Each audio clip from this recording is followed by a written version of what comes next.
Good afternoon, guys. Today's class is going to be asynchronous, which means you're going to watch some videos or a video to get your content for the day.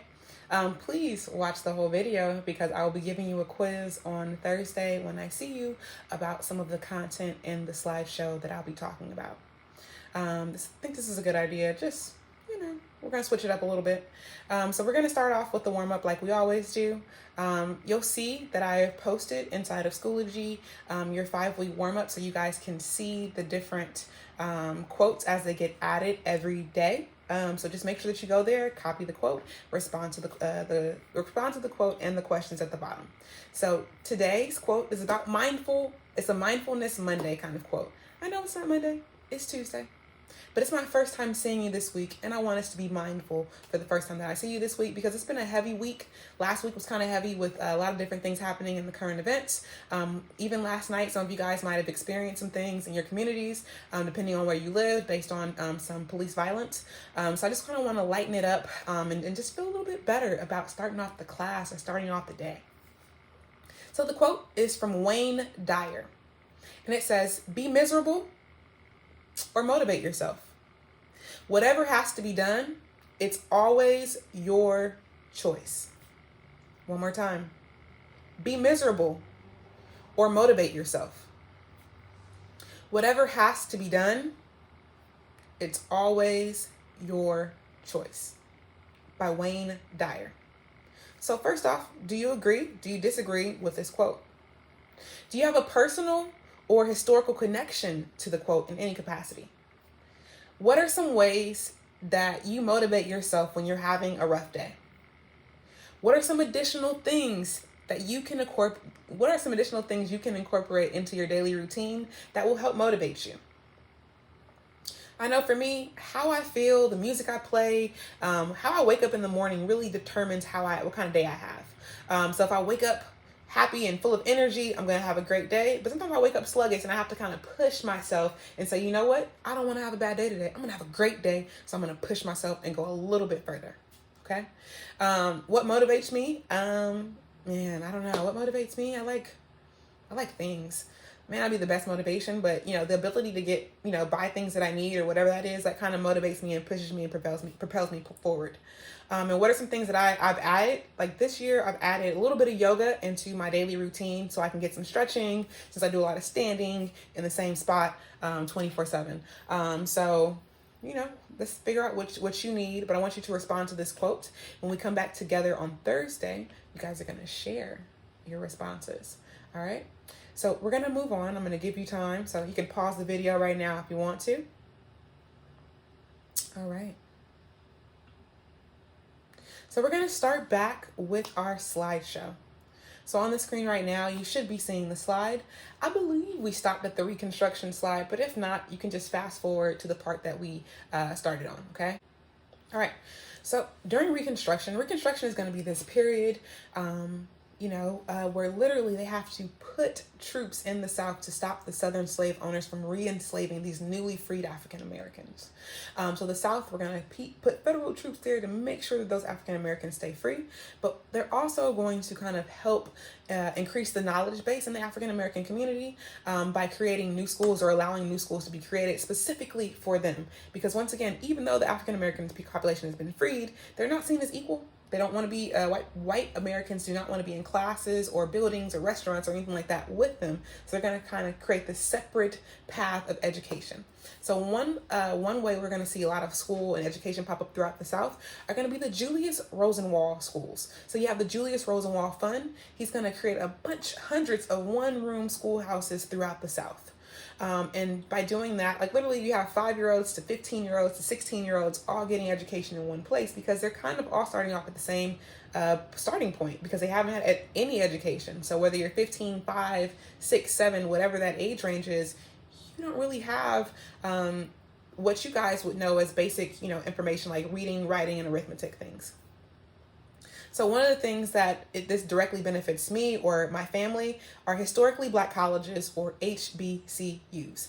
So my grandmother went to an HBCU, my sister went to an HBCU, and I went to an HBCU.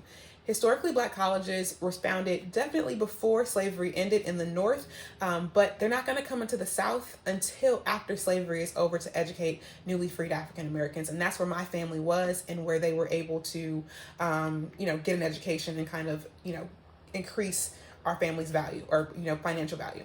So historically Black colleges and universities were founded through the North, South, and Eastern parts of the United States. Okay, so once again, we're going to see these historically Black colleges that are created to give a separate but equal education to African Americans, Native Americans, Latino Americans, anyone who is non-white. And you're going to have PWIs, or predominantly white institutions, start to rise up as well. And those predominantly white institutions that we know about, Yale, Princeton, Williams and Mary, a lot of other schools that were started before slavery that were designed only to educate, predominantly white students, and not so much to educate minorities. And that's why HBCUs are so important. The other really noteworthy thing that's going to happen during this time period is that we're going to see African Americans actually elected to Congress. That's not going to happen again probably for over 100 years. So you're going to have this small time period where they're able to be elected, where they're able to actually kind of be enfranchised and have voting rights and be full citizens. But that is not going to last very long. Okay. So one thing you'll see is this description. I'll probably put this with the description of Jim Crow, so you won't see it until a little bit later. But how did we get from Jim Crow to Reconstruction? So Jim Crow, I'll talk about what all that means and all that stuff. So we have the president during the time, a person running for president. Rutherford B. Hayes is going to become president. So Rutherford B. Hayes is going to make a deal with the Southern Democrats to remove all the federal troops from the South. So whether you guys know this or not, the Democratic Party that most African Americans, Latino Americans are a part of, actually used to be supporting slavery, and the Republican Party that we now see is kind of was actually anti-slavery. So in order to become president, Rutherford B. Hayes made an agreement with the Southern Democrats, and this allowed him to become president, but it also took away all the rights that African Americans had created or had during the Reconstruction period. So almost immediately after he is elected into office, those newly freed Blacks lost their rights and access to facilities.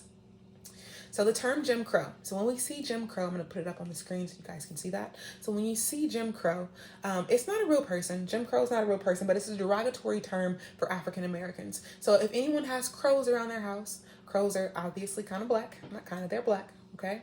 Number two, crows are known for being really loud. If you have crows outside your house, a group of crows is called a murder. So if you have a murder of crows outside your house, they're loud. Okay. And it also just kind of the nature of crows. Crows are kind of like scavengers.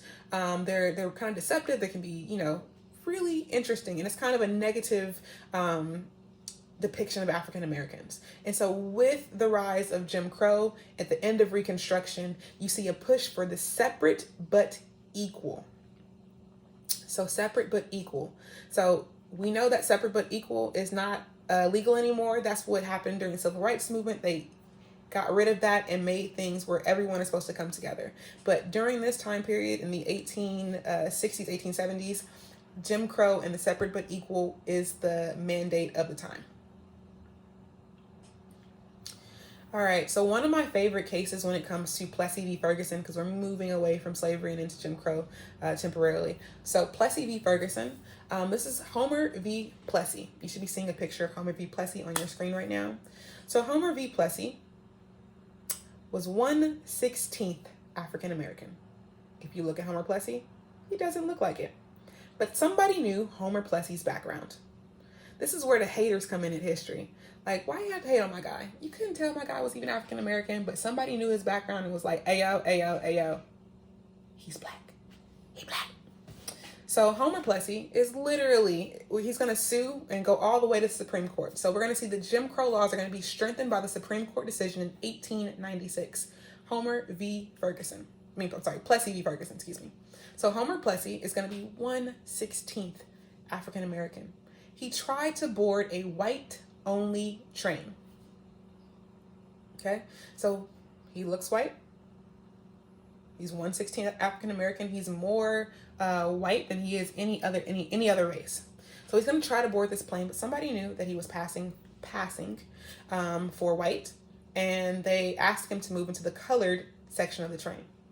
So he, objected to this because even though there was a colored section of the train, it wasn't equal. In the white section, they had seats, they had food, they had more space. But in the black section, they were all kind of cramped in there. They didn't have that many seats, and they were all paying the same exact price for their tickets. So it's separate, but it's unequal, and you're paying your hard-earned money, but you're not getting the same value. And so he's going to take his court case all the way to the Supreme Court, but they're going to continue and allow the separate but equal doctrine to stay during that time period. To be set as law during that time period. So this law is going to stay in effect until 1964 with the Civil Rights Act, when the Civil Rights Act was signed in 1964. So we're going to see this is going to be the law for about 70 plus years, the separate but equal. So when we see the timeline of African American interaction in the United States, the majority of the time there has not been complete citizenship or the ability to be a full citizen and not be subjected to partial treatment. And I know a lot of other minority groups have also experienced similar things in the country. All right, and so that is going to be the end of the presentation for the day. So once again, as long as you guys have done your warm-up, you guys are set for the day. And then when I see you guys on Thursday, you guys will get your assignment for the week that'll be due on Friday. All right, I hope you have a wonderful Tuesday, and I will see you all on Thursday, or I'll see you guys in my emails if you have any questions or concerns. All right, have a great rest of your day.